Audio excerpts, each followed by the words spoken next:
Imphal West District ke Cybercrime Police na Thobal District ke Hairok tagi Vice-Chairperson Oiba Miwoi ama ngasi ayuk Phagatkhre hairi. Pau asina hai Cybercrime Police na Phagatkhre Miwoi adugi mameng Thokchom Birjet Chahinifu apokpa laikhidraba Khelendro kawi. Mahak Hairok Patu Bazar mamang dagini. Mahak hauze Hairok Municipal Council ki Ward number 6 ki Councillor Oibatan natana Municipal Council asigi Vice-Chairperson su oiribani hairi. Nakal amaromda Councillor Oibatan natana Vice-Chairperson su oiriba Thokchom Birjet bu Cybercrime Police na fazan kibagi thawong yaning di haiduna ngasi laikai adugi maira paibising amadi laikai adugi club FINA Society gi thomi singna Hairok Kaithel mamangda wakat mifam phamkhre ngasi gi khongjang aduda Thokchom Birjet bu athuba matamda condition amata yaudana thadorakadabani haina demand tawraduna saruk yakiba singna Birjet phaba yaningde micham phaba yaroi haina thaba placard singsu sejinaki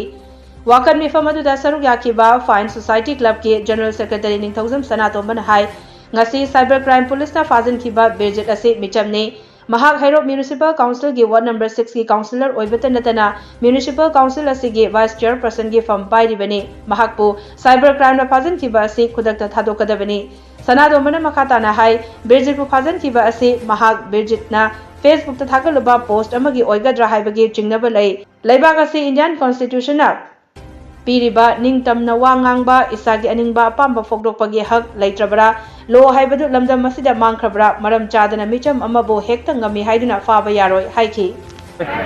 Hairok Municipality ki Council ki ona leibiriba Vice Councillor Thokchom Birjet Singh mahak maram leitana khoi phagi bagi maram da cybercrime na phagi haibagi maram taka amdana phagi maram da khoi lekai miyam na puna protest tawbani akhoi hujik leijariba point di khoi kari maram gi damak akhoi Micham Praja Phare Bano Madi Laiba condition Laiba Port Sida Koi Cybercrime no so more so Sina Pavani Edu Pavani Laiba Phare with the Garuda Koi Hybrid Madabane Koi was a Masiata or Bagi the Koi Facebook any social media was a Masiata or Bagi the Makoi Mine a Pava Punda Manipuda Koi Island Travara Kadimaram in the Mapari Banakoi freedom of speech like the Bagi Koi Prajamiam the and to Vipa government and to government to Vipa say